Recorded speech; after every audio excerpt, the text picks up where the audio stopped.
स्वागत। आज हम बिहार के एक काफी चर्चित और कहना चाहिए संवेदनशील मामले पर बात करने वाले हैं। चंपा बिस्वास उत्पीड़न मामला। हमारे पास इस विषय पर कुछ लेख हैं, कुछ नोट्स हैं। जी। तो हमारा इरादा ये है कि इन स्रोतों से जो जानकारी मिली है उसे थोड़ा समझें कि असल में क्या हुआ था, इसके पीछे के मुख्य बिंदु क्या थे और इस मामले का थोड़ा व्यापक महत्व क्या रहा है। तो चलिए इसकी गहराई में उतरते हैं। बिल्कुल। और ये मामला महत्वपूर्ण इसलिए भी है क्योंकि ये सिर्फ एक घटना नहीं, बल्कि ये हमें 1990 के दशक के बिहार की कानून व्यवस्था की स्थिति दिखाता है और राजनीतिक प्रभाव जैसे जो जटिल मुद्दे हैं उनको भी उजागर करता है। तो जो हमारे पास स्रोत है उन्हीं के आधार पर हम इसके अलग-अलग पहलू देखेंगे। हाँ, तो सबसे पहले एकदम बेसिक से शुरू करते हैं। ये चंपा बिस्वास कौन थी? जी। स्रोत बताते हैं कि वो बिहार कैडर के 1982 बैच के आईएएस अधिकारी थे। बीबी बिस्वास उनकी पत्नी थी। हाँ। और श्री बिस्वास उस समय श्रम विभाग में सामाजिक सुरक्षा निदेशक थे, मतलब एक सीनियर ऑफिसर का परिवार। जी बिल्कुल, एक वरिष्ठ प्रशासनिक अधिकारी की पत्नी। और ये जो आरोप थे, गंभीर आरोप, ये किसके खिलाफ थे? ये आरोप मुख्य तौर पर थे हेमलता यादव के बेटे मृत्युंजय यादव पर। हेमलता यादव पूर्व विधायक थीं और आरजेडी की नेता भी। मृत्युंजय यादव को बबलू यादव के नाम से भी जाना जाता था। तो यहाँ एक साफ राजनीतिक कनेक्शन दिखता है। आरजेडी उस समय सत्ता में थी बिहार में। जी हाँ, बिल्कुल। तो आरोप, जैसा आपने कहा, बहुत गंभीर थे। स्रोतों में ये दर्ज है कि चंपा बिस्वास का दावा था कि सितंबर 1995 से नवंबर 1997 तक, मतलब लगभग 2 साल से भी ज्यादा का वक्त, मृत्युंजय यादव ने उनके साथ बार बार बलात्कार किया। ये तो बहुत ही भयावह आरोप है। न सिर्फ उन्हें बल्कि उनकी माँ को, उनकी भतीजी को और घर में काम करने वाली 2 नौकरानियों को भी, उनको भी प्रताड़ित किया गया या फिर धमकाया गया। मतलब एक तरह का दबाव बनाने का पैटर्न दिखता है। हाँ, चुप कराने की कोशिश शायद बिल्कुल। और एक और दिल दहलाने वाला आरोप भी था शायद। हाँ, एक और बहुत ही गंभीर आरोप ये था कि ये जो कथित बार बार हमले हुए, उनके कारण उन्हें गर्भपात करवाना पड़ा। और इतना ही नहीं, बाद में कथित तौर पर उन्हें नसबंदी मतलब स्टेरिलाइजेशन वो भी करवानी पड़ी। तो ये आरोप तो मामले की गंभीरता को कई गुना बढ़ा देते हैं। शारीरिक, मानसिक प्रताड़ना और फिर भविष्य में मां बनने की क्षमता ही खत्म कर देने का आरोप। अगर हम घटनाओं के क्रम को देखें जैसा स्रोतों में है, तो इसकी शुरुआत कहाँ से हुई? पहली घटना शिकायत के अनुसार पहली घटना हुई थी 7 सितंबर 1995 को, 95 में। हाँ। आरोप ये है कि चंपा बिस्वास को किसी झूठे बहाने से पटना के बेली रोड पर, जो हेमलता यादव का सरकारी फ्लैट था, वहां बुलाया गया। अच्छा। शायद कोई सामाजिक काम का बहाना या कुछ ऐसा रहा होगा।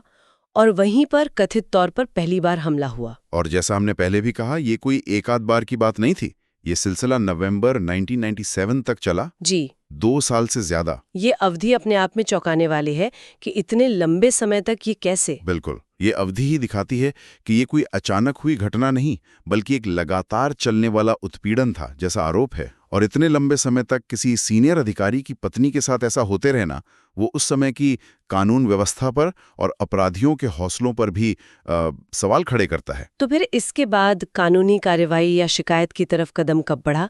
क्या मामला इतने समय तक दबा रहा? हाँ, ऐसा ही लगता है। स्रोत बताते हैं कि जो कथित आखिरी घटना थी नवंबर 97 की, उसके करीब 9 महीने बाद अगस्त 1998 में चंपा बिस्वास ने एक औपचारिक कदम उठाया। उन्होंने बिहार के जो तत्कालीन राज्यपाल थे उनको एक लंबा पत्र लिखा। अच्छा, राज्यपाल को? जी।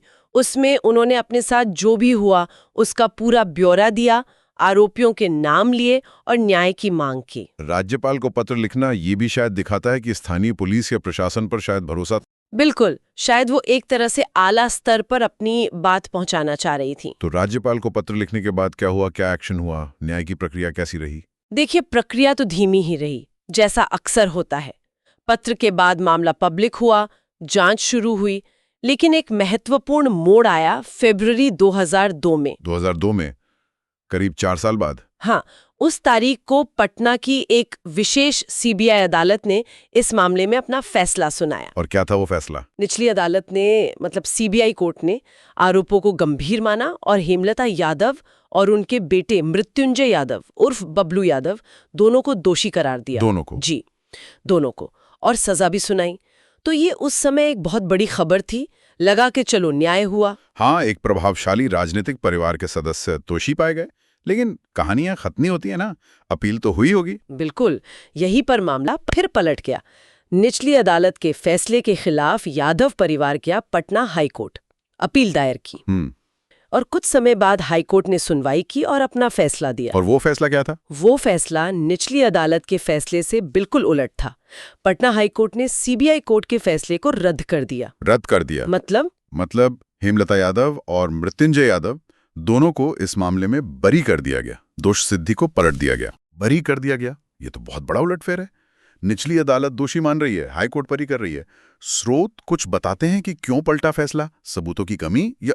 स्रोत इस पर बहुत विस्तार में नहीं जाते कि हाई कोर्ट के फैसले का ठीक आधार क्या था, पर आम तौर पर ऐसे मामलों में अपील कोर्ट या तो सबूतों को नाकाफी मान सकती है, या निचली अदालत की प्रक्रिया में कोई कमी पाती है, या गवाहों के बयानों में विरोधाभास देखती है। बिना कोर्ट के डिटेल्ड जजमेंट के कहना मुश्किल है कि असल कारण क्या था, लेकिन नतीजा ये हुआ कि कानूनी तौर पर वो बरी हो गए। तो एक तरफ निचली अदालत का फैसला, दूसरी तरफ हाई कोर्ट का। इस पूरे मामले ने उस वक्त बिहार में और शायद देश में भी काफी हलचल मचाई होगी।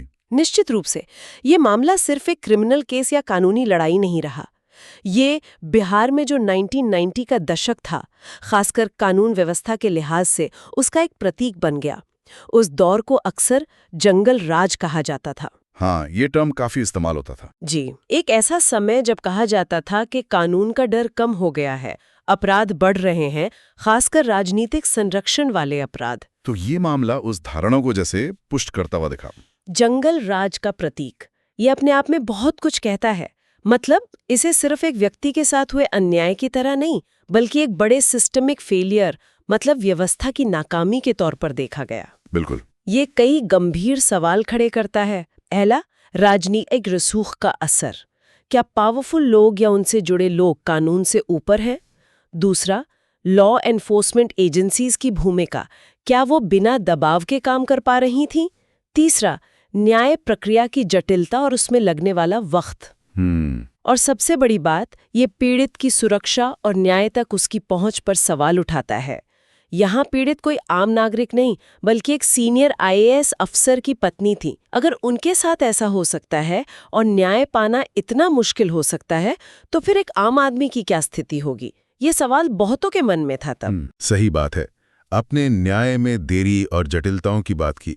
पहले सजा, फिर बरी होना, और वो कथित धमकियों के आरोप भी थे। ये सब मिलकर न्याय प्रणाली पर कैसा असर डालते हैं, लोगों के भरोसे पर? ये निश्चित रूप से आम आदमी के विश्वास को कमजोर करता है। जब फैसले इतने नाटकीय ढंग से पलटते हैं, जब प्रक्रिया इतनी लंबी खिंच जाती है, और जब पीड़ित पक्षी असुरक्षित महसूस करे, तो लोगों के मन में शक पैदा होता है। उन्हें लगता है कि शायद सच और सबूत से ज्यादा ताकत और पहुंच मायने रखती है। ये मामला दिखाता है कि कानूनी प्रक्रिया पूरी होने के बाद भी न्याय की जो धारणा है, वो हमेशा कानूनी फैसले से मेल खाए, ये जरूरी नहीं है। तो इसका मतलब ये हुआ कि भले ही कानूनी तौर पर मामला खत्म हो गया, लेकिन पब्लिक मेमोरी में और बिहार के राजनीतिक इतिहास की जब बात होती है, तो ये आज भी जिंदा है। हाँ, कह सकते हैं। ये मामला आज भी, इतने साल बाद भी, बिहार के उस दौर के शासन पर, अपराध और राजनीति के गठजोड़ पर जो बहसें होती हैं, उसमें एक रेफरेंस पॉइंट की तरह इस्तेमाल होता है। जब भी उस समय की लॉ एंड ऑर्डर सिचुएशन या राजनीतिक माहौल की बात आती है, तो चंपा बिस्वास मामले का जिक्र अक्सर आ ही जाता है। ये दिखाता है कि न्याय पाना कितना मुश्किल हो सकता है, खासकर जब पावरफुल लोग कथित तौर पर शामिल हों। अच्छा, तो अब अगर हम वर्तमान स्थिति पर आएं, कानूनी तौर पर तो जैसा आपने बताया, हाईकोर्ट ने बरी कर दिया। जी हाँ, कानूनी प्रक्रिया के हिसाब से अपील में बरी होने के बाद मामला फाइनल हो गया। जहां तक चंपा बिस्वास का सवाल है, स्रोत यही बताते हैं कि इस पूरे प्रकरण के बाद वो पब्लिक लाइफ से लगभग पूरी तरह दूर हो गईं, अब एक गुमनाम जीवन जी रही हैं। समझा जा सकता है। जी, इतने भयानक अनुभव और इतनी लंबी लड़ाई के बाद शायद कोई भी यही चाहेगा। लेकिन जैसा हमने पहले भी बात की, कानूनी निपटारा एक बात है और सामाजिक या नैतिक संतुष्टि दूसरी। क्या आज भी लोग इसे याद करते हैं या इस पर बात करते हैं? हाँ, ऐसा लगता है। भले ही कानूनी फैसला आ चुका है, लेकिन कई लोगों के मन में, खासकर जो उस दौर को जानते हैं या मामले को फॉलो किया है, उनके मन में एक असंतोष है। लगता है कि शायद पूरा न्याय नहीं हुआ या सच पूरी तरह सामने नहीं आया। कभी-कभी सोशल मीडिया पर या लोकल चर्चाओं में इसका जिक्र आता है। एक तरह की कसक बाकी है कि मामला शायद पूरी तरह सुलझा नहीं, कम से कम लोगों की नज़र में। तो इन सभी स्रोतों से गुजरने के बाद हमने चंपा बिस्वास मामले के मुख्य तथ्यों को समझा। आरोप क्या थे, घटनाक्रम कैसे चला, निचली अदालत का फैसला, हाई कोर्ट का फैसला और सबसे जरूरी, इसका व्यापक सामाजिक और राजनीतिक महत्व क्या रहा। ये वाकई बिहार के इतिहास के एक मुश्किल दौर और हमारी न्याय प्रणाली की चुनौतियों को दिखाता है। बिल्कुल, ये हमें कई स्तरों पर सोचने को मजबूर करता है। ये सिर्फ अतीत का एक किस्सा नहीं है, इसके सबक आज भी प्रासंगिक है।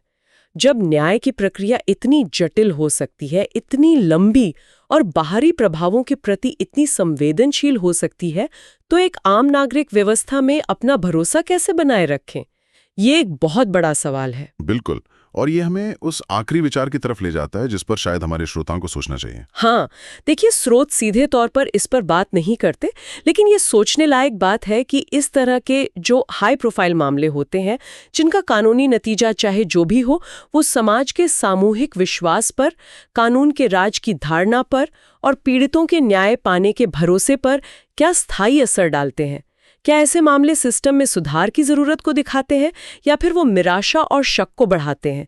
ये एक ऐसा सवाल है जिसका जवाब शायद आसान नहीं, पर विचार करना जरूरी है।